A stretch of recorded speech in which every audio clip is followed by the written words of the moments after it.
Hello, everybody. This is Sam. We have a webinar here. We have some guests. We're really excited to be hanging out with all of you guys. Today's webinar is called The Cost of Inaction, Why Every Business Needs a Solid Data Breach Defense Plan. I'm Sam Cantor. I will be your moderator for today. In person, I'm joined by Derek Jakes, and remotely, I am joined by Rick Waterman of LH Brenner Insurance, who is with us to co-host this event. Real quick, hello to you, Derek, and thanks for hanging with me this afternoon. I'm excited to learn a little bit more about this. Just like the last webinar that I did, or the first webinar that I did last month, I am a very, very low-level beginner at this, which means you're going to be my teacher, which is good. This is a perfect webinar for you then. Give me a quick, brief overview of who you are, what you do here for Charles ID. Yes, I'm the Director of Professional Services here. So I lead our projects department as well as our internal IT, our proactive, reactive support, making sure everybody stays nice and safe. And a real quick background from you, Rick, if you wouldn't mind, just hit the unmute really fast and just tell everybody that's watching right now who you are and what you do. Sure, appreciate it, Sam. Rick Waterman, commercial insurance agent with Assured Partners / LH Brenner Insurance. And Rick is going to be here hanging with us too today to help answer some questions that are along those lines. Quick housekeeping points for you really fast. If you have any technical issues, use the chat function. That's step number 1 to reach out to our support team, which is good. And just make sure when you are here joining us that you mute your microphone. Also, at the end of this, we are going to have a Q&A. So if you have any questions regarding this for either Rick or for Derek, we will be here to be able to answer those questions for you, as many as we possibly can too. So the topic for today is the cost of inaction, why every business needs a solid data breach defense plan. Where do we even begin with this as we start going into the beginning of this topic, Derek? What do you think? Yeah, so I guess the best place to begin is going to be why, and a lot of people are under a misconception that they don't need to, or it's not something that may affect them, right? And everybody knows over the course of time, technology changes super fast, and most people consider it, okay, technology is changing, my IT guys will take care of it, and everything will be hunky-dory. That's not the case anymore. We're not dealing with people just hammering at firewalls trying to get in and getting Nigerian prince emails trying to scam us. The landscape of the whole cybersecurity world has changed for a few reasons, and there's two really big ones that kind of came about. One was COVID, so we saw a lot of people working remotely, which you didn't see before, which gives those attackers a much bigger footprint. So that advancement, as well as advancement in AI and technology altogether, means that it's no longer a hammer at the doors and the gates. It's convince the guy who's walking in the gates to let you in with him.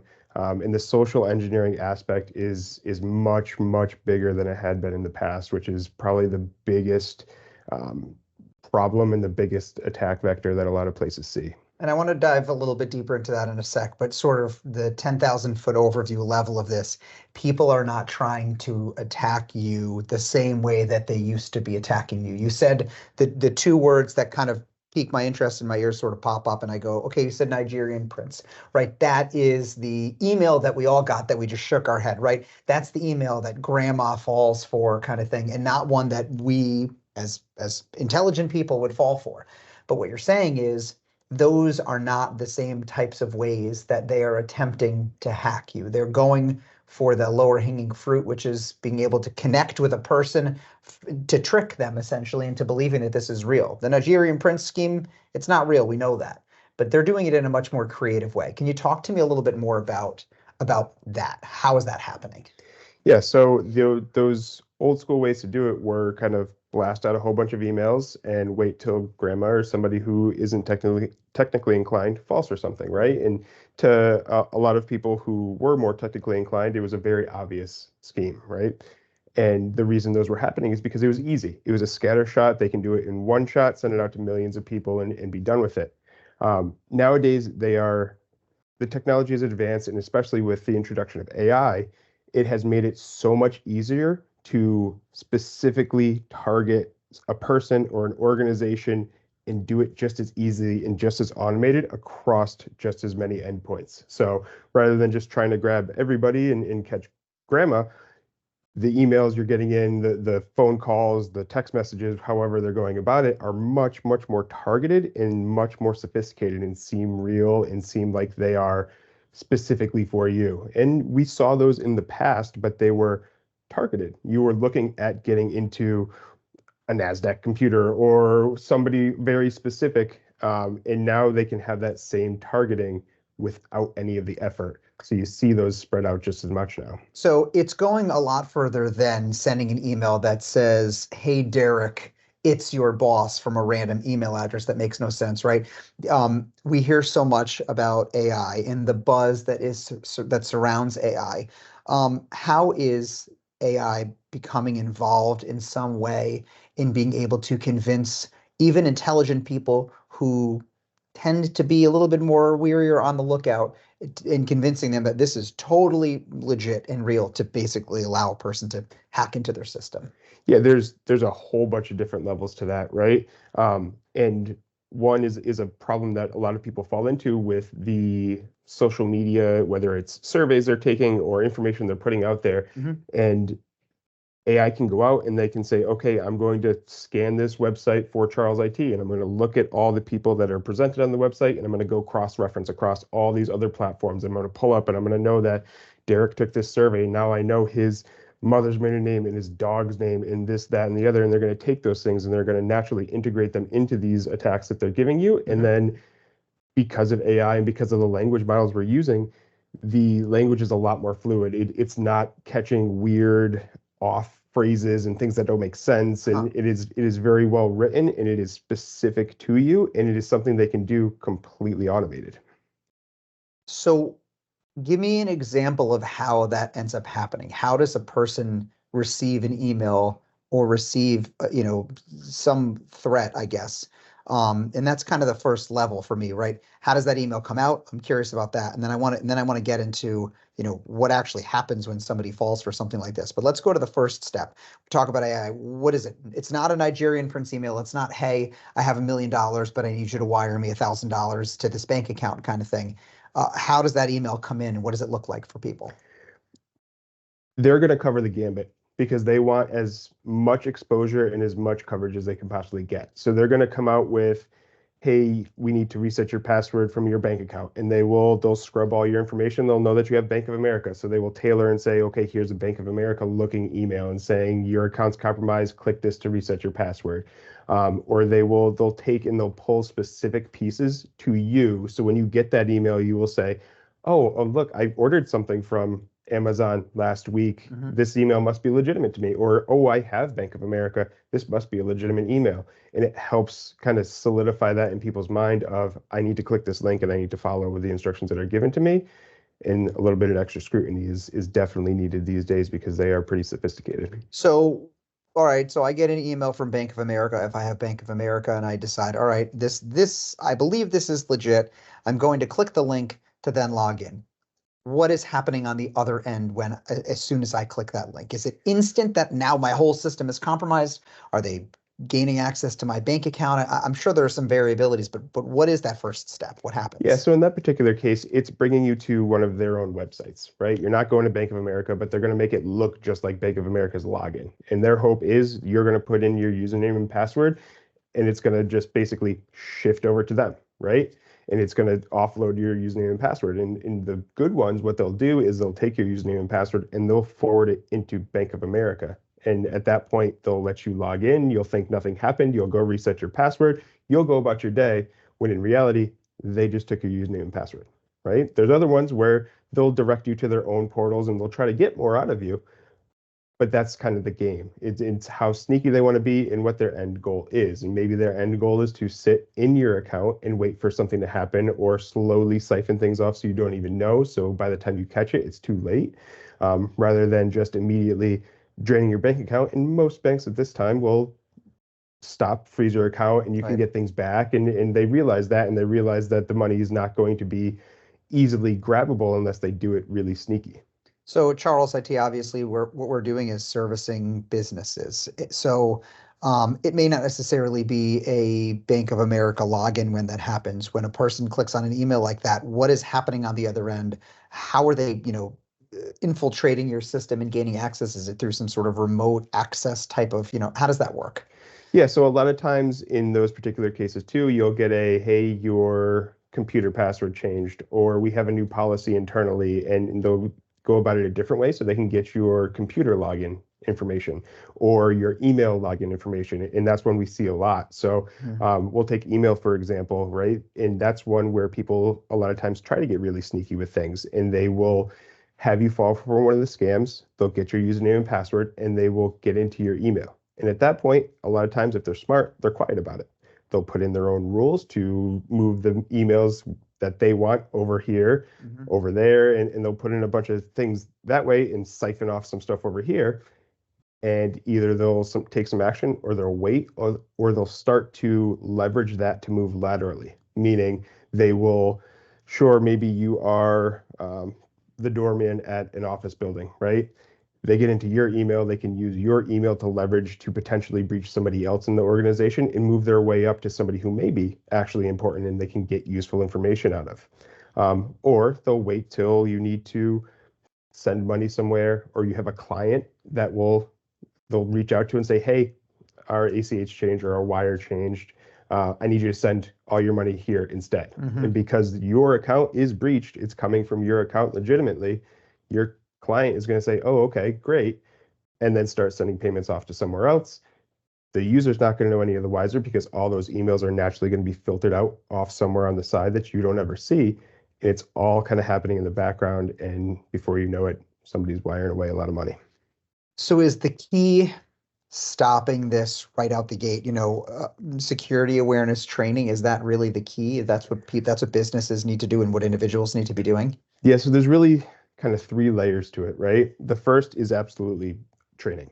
Security awareness training is huge because the biggest piece of this is how your users and how your employees are going to react to things, and making sure they're scrutinizing and making sure that if they're being asked to wire away $4 million, they're asking more questions and they're going to somebody else in person and they're getting the verifications to it. The other piece is putting forth technical barriers, things like multi-factor authentication, making sure that it's not just a username and password that's going to give somebody the keys to the kingdom, but also things like mail tips and things that will indicate, hey, this email is coming from somewhere outside of the organization, because that's something that gets people a lot as well, where people will spoof email addresses and make it look like it came from Derek at Charles IT or help desk at Charles IT or whatever the case may be, when in reality, it's kind of just a masked email coming in. So you have some features inside of emails with SPF and DKIM and DMARC that will help filter those things out. But you're putting as many technical blockers as you possibly can, because at the end of the day, the human element at some point is going to fail you, and there's not really any way around it. And so trying to get as much training as you can so everybody's aware and as up to date as they can, and then again putting in those technical blockers as much as you can to stop when those hiccups or those trip ups happen.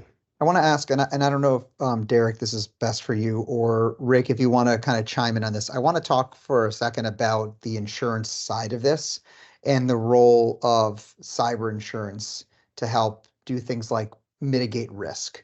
Rick, is that something you want to kind of chime in for a sec on? Something you feel comfortable with? You're muted, just so you know. Yep, I appreciate it. It's really a vast majority, and it depends from carrier to carrier. Each carrier, has a broad spectrum of what they're looking for. And to be honest with you, they are looking for contracts with small businesses, with IT firms.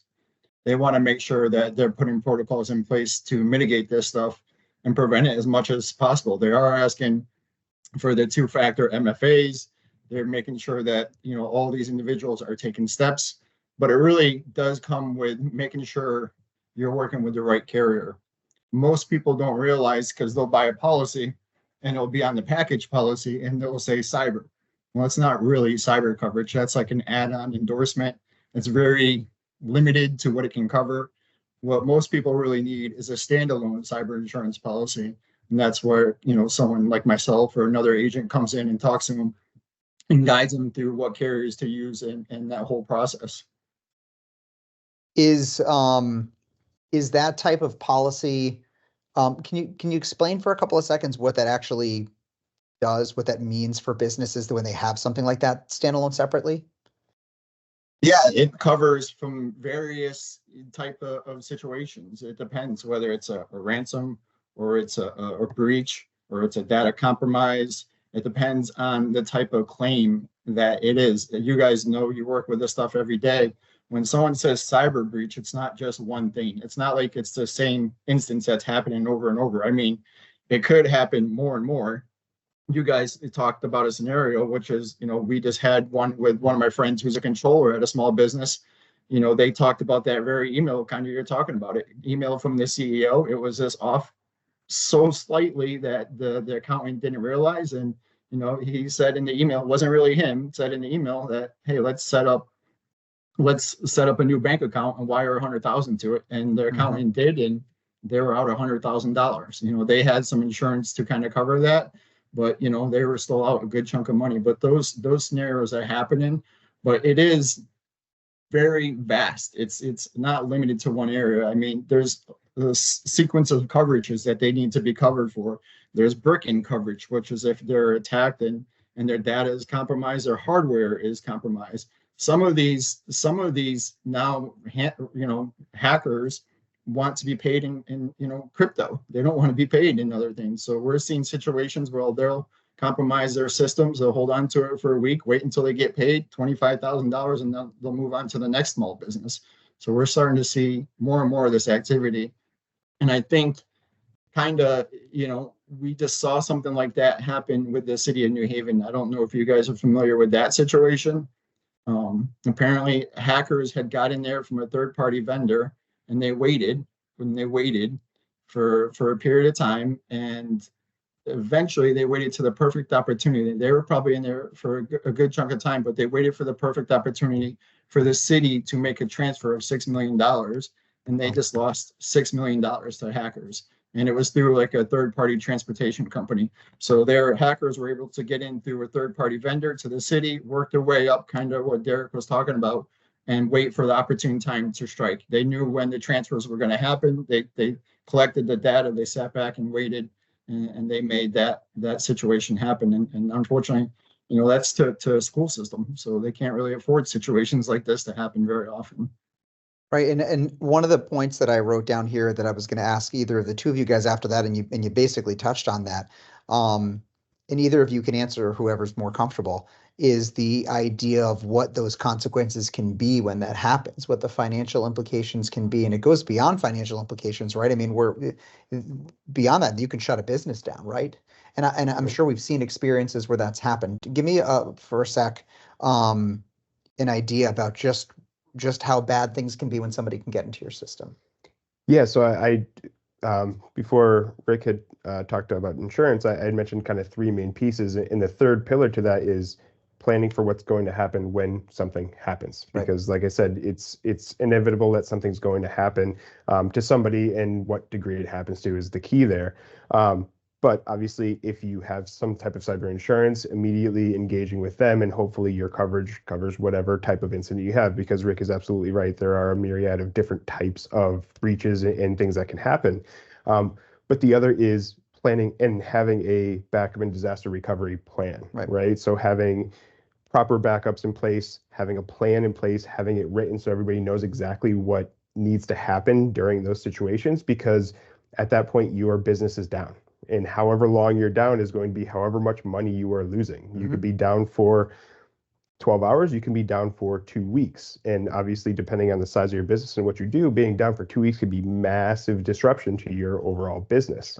So having the proper backup solution in place, in our case, we use a product called Datto. And basically, if we ever came into a ransomware type event where everything's encrypted and we can't get anything, and you have somebody saying, hey, you owe us $2 million in crypto, you're not getting your stuff back, we're going scorch earth, right? We're deleting everything, and we're going to the last known backup that we know is clean and safe, and we're restoring everything from there. Gotcha. It happens really, really fast, and we have a bunch of processes and policies in place here to make sure that we can do it really fast, because we understand the impact it can have on a business by being down for a very long period of time. Yeah, and so in those instances, someone getting into your system, they're still looking for money, obviously, but but they aren't necessarily stealing money from you actively in that instance. They're hijacking and sort of holding for ransom your information to be able to stop your business from running. What makes that turnaround time so crucial? Because we've become so dependent on technology, right? And obviously we're a technology company, so we're around it every day, but we also work with a lot of other organizations that aren't technology focused and centric. But even those, it's a massive disruption not to have the technology. You can't do your payroll, you can't do your scheduling, depending on whatever your organization does. Almost every organization has a pretty high dependency on technology. So as soon as you don't have access to your data or your computers or any of those things, your business just grinds to a halt and you can't then continue or make money, and you're just losing money as you go. You mentioned that there were three pillars. You said that I think you touched on the first one and the third. What was the second one? Did we touch on that or we haven't yet? There was just the raw technology being put in place. Yep. The user training and education and making sure they're fully up to date, and then having a plan is the third pillar, making sure your backups are solid and make sure you have a plan for when something does happen, because a lot of organizations may have the backups and feel like they're good, but if you don't have a plan, everybody runs around like a chicken with their head cut off. Sure. Because nobody knows what to do and who's responsible for what, who are we calling for this, and what happens here, what do we do, and you end up losing a bunch of time. And in some cases, that time can be very, very important. It may be the difference between one server being compromised and your entire fleet of servers and endpoints being compromised. If you can take action quick enough, you may be able to mitigate the total footprint of your issue. Gotcha. So, I mean, I kind of have to almost take a little bit of a step backwards, but I want to touch for a little bit on the importance, and Rick mentioned this a few minutes ago, about things like multi-factor authentication. If my password is stolen, if my password is found, if I write it down on a piece of paper and somebody takes it, what makes multi-factor authentication so important and crucial for individuals and businesses to have when they are logging into certain things? Yeah, multi-factor authentication is probably the number one best piece of security you can put into place, mainly because like I mentioned a couple times now, that your users in the human factor is probably the biggest risk to you. Multi-factor is the best technical blocker you can put in place, because if somebody gets my username and password, they still need my phone or my phone number to have that second form of authentication saying, yes, this is me. That said, the user education portion is super, super crucial there as well. Right. Because we have seen plenty of times in the real world where multi-factor authentication is in place and somebody gets a notification on their phone and they're like, cool, yep, okay. And they weren't logging into anything and they were sitting at home watching TV, didn't think anything of it, and just hit the go button. And at that point, you're falling back on that human error, and it's unfortunate, but the training is really what needs to be put in place there to be diligent. So as part of that training, what goes into it, right? Because if I get an email that says that it came from you, and you say, hey, something on your computer is funky, we need to remote access into it, click here so we can log in, whatever. What are those things that people are learning when they're doing that type of security training? Is it being mindful of what websites they go into? Is it, checking out the signs of phishing emails or schemes? What are they learning when they're going to do trainings like that? Yeah, it's all of the above. It's a very detailed kind of checklist of things to look for. Is this a person I know that's asking for something that I'm expecting, or is it a complete random person asking for something that I know nothing about, right? Mm-hmm. Big red flag. Sure. Hovering over links is a real easy thing to do that a lot of people don't think to do in those particular cases. So if I have that Bank of America email and it says, click here to go reset your password because it's compromised, and I hover over it and it brings me to stealingyourmoney.com instead, right, it's a very obvious indicator that I probably shouldn't click on that link. Right. But in the end, really, all of those combined should give people a good spidey sense of something feels wrong here, and B, really drill into people of, if you're being asked for something out of the ordinary or confidential or secure, get some other verification to it. Either go directly to Bank of America, log in. Do I have an alert there that says something's wrong? Cool. I'm going to act on that at that point, but I'm not going to follow through the email that I got because I don't know all the other pieces to it. And I think the scary thing with that is it can be masked to be something that that appears to be really, really real, right? And we were talking about this. We had a conversation a couple weeks ago about this, where I get an email from my boss, for example, that says, "Hey, I need you to do X, Y, and Z." From the business perspective, you may go, "Well, that person's really busy. I don't want to bother them and fact check and make sure that what they actually sent me was coming from them. So I should just click on this and do it." And it can be very, very well masked as though it appears to be legitimate and be real. So Your boss is going to be a lot more busy when they have to recover from a ransomware attack, mhm, is really what it comes down to. And like I said, a lot of those trainings and a lot of that information and education you're giving people helps build that spidey sense into something seems wrong. Like if I got an email from the owner of our company and he said, "I need $2,000 in iTunes gift cards." I said, that doesn't sound right. But if he says, "I need you to go buy a new laptop for Sam because he really needs it and he threw his down the stairs," right? I'm still gonna go check with somebody. right. I'm gonna verify that. It seems like a legitimate request. It seems like something that's needed, but I'm gonna go verify it. If he emailed me and said, "I need a bag of Lay's," okay, great. I'll go to the kitchen and get you a bag of chips. And if I walk in and it was a scam, it's not the end of the world. But kind of building that toolbox of thoughts and kind of identifiers is key. So the first step when it comes to that type of training, and actually I'm gonna toss it over to you, Rick, for a second. In some instances, on some plans, when it comes to the types of insurance that you guys have, like cyber, are things like cybersecurity training requirements for companies to be able to acquire certain levels of insurance coverage.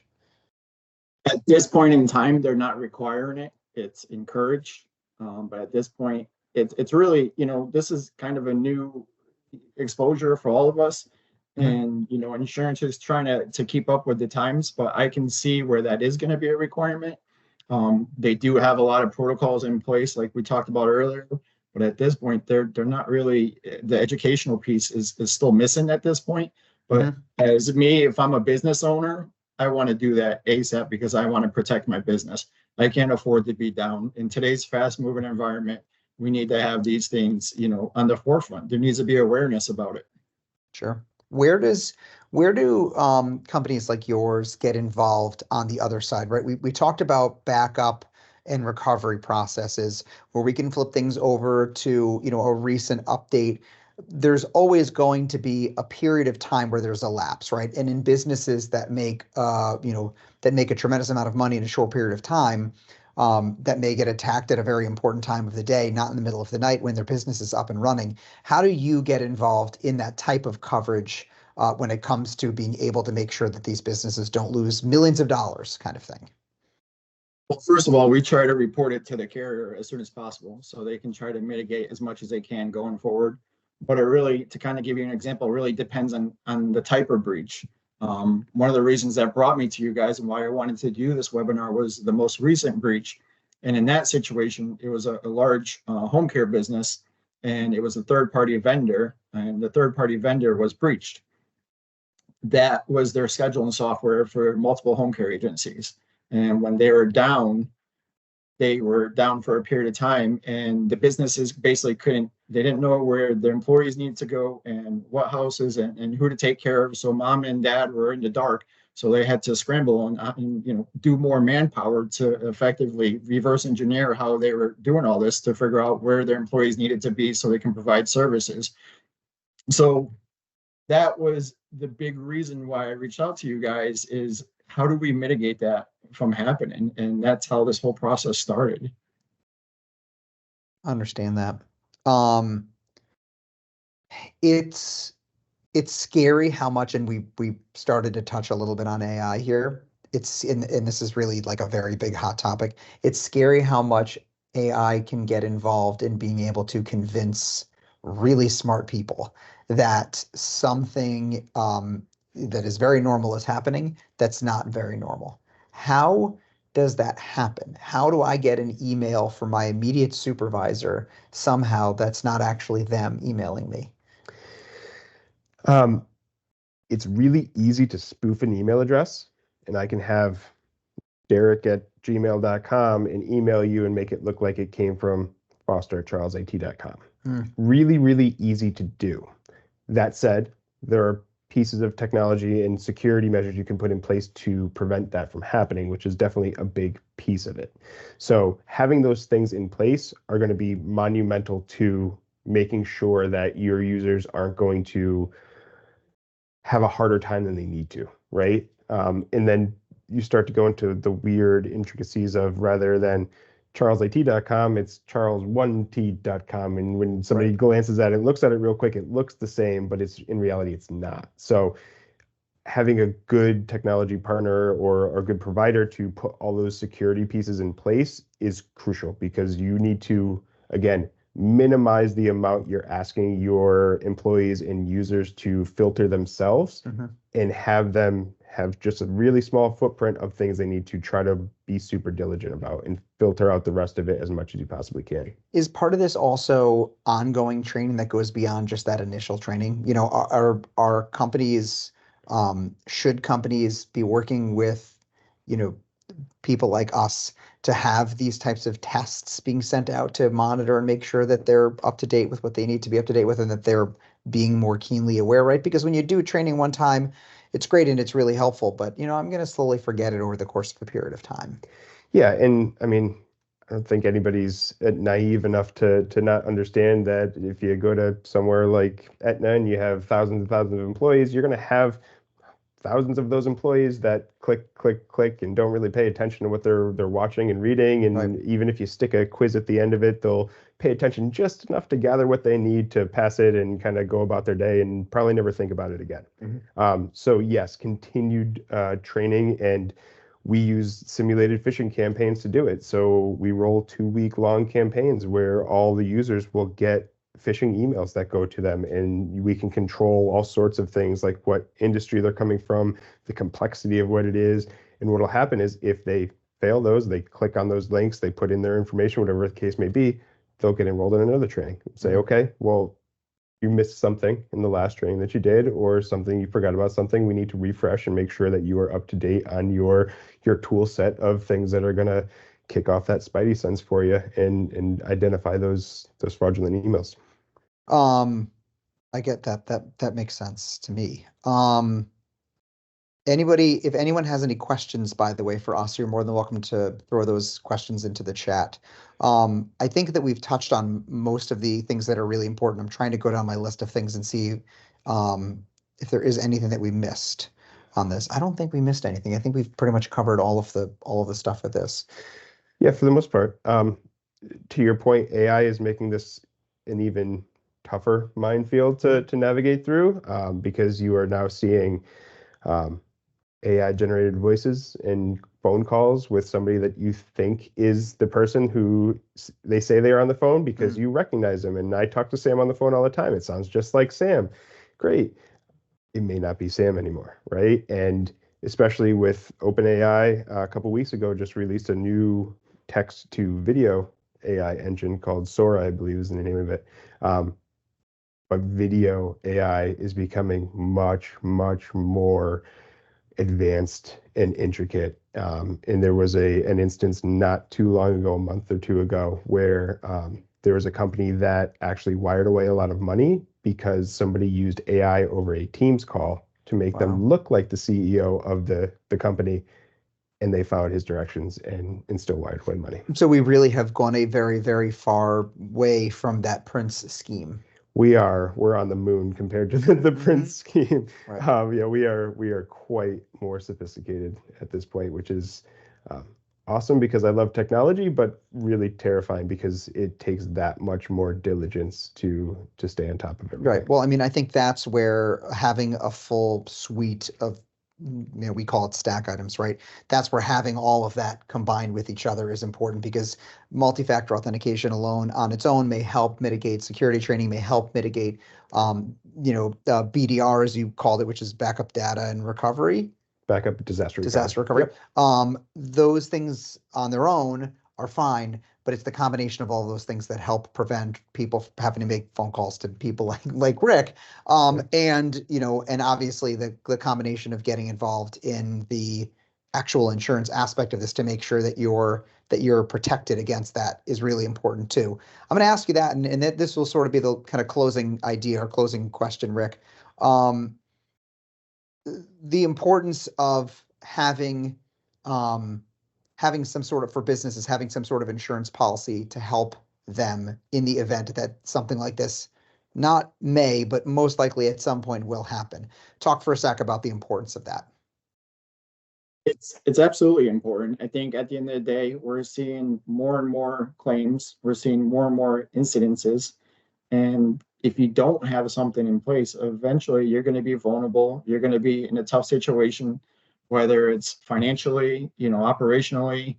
If you don't have some sort of stopgap to kind of guide you and get you to the next step, it's going to be tough to continue to operate. And unfortunately, you hit on it earlier, where it could put some small businesses out of, and even mid-sized businesses.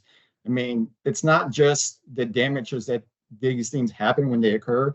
It's also like a reputational harm that they'll incur going forward, because if you're compromised and everyone knows it, are they going to want to continue to work with you?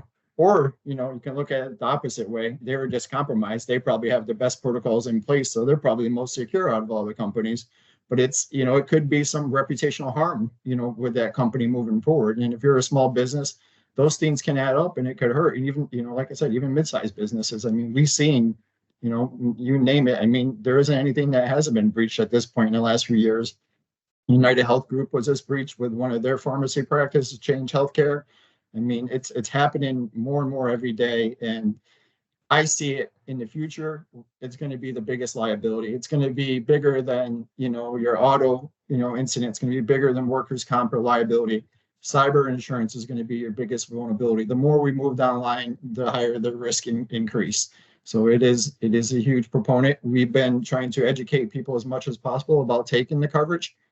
And depending on the size of the company, I think it's still relatively affordable. I try to tell people to get a policy while we're in this phase now, before it starts to get too bad down the road. You might not be able to get coverage, and you might be uninsurable at that point. So it's good to try to secure coverage in the early stages of things. So in case things do go wrong, you do have something to protect you.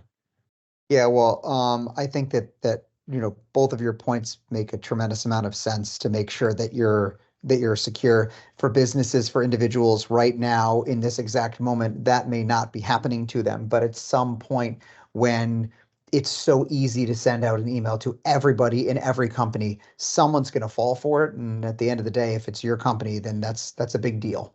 Yeah, it's no longer I'm too small or I'm not important or nobody would be targeting me. It's a shotgun sprawl out to everybody, and whoever they catch in their net is who they're going to get, and it could be you. Yeah. Well, with that, I want to thank everybody for joining us. Rick, thank you for joining us, first of all, and helping us on this one from LH Brenner Insurance. Rick, how do people get in touch with you if they want to get in touch with you? You can reach me at my email. It says rwaterman@lhbrennerins.com. Let me repeat that for all the hackers out there. rwaterman@lhbrennerins.com. Or they can reach me usually by my cell phone. That's the best way. I work remotely like most of us these days. 860-987-7133. Just don't give us your mother's maiden name. We don't need to turn this into a different thing. Which street did you grow up on, Rick? Exactly. I moved around a lot. I got plenty of places. There you go. Right. Thank you, Rick, for joining us. Derek, you're the man with lots of expertise, so I really appreciate that. Absolutely. And for informing me as the layman to be able to understand a lot more about that. I hope that you guys who are watching us right now, from whether you're in your office or at home, enjoyed this and we're able to take something away from that. We will have this posted. My plan is hopefully later on today to have this posted on our website. That's charlesit.com. So you'll be able to check out a repeat of this, or if there's any points that you want to write down. Rick, thank you. Derek, thank you. Thank you guys for joining us. Have a fantastic rest of your day. We'll see you. Thank you, guys. Have a great day. Thanks, Rick.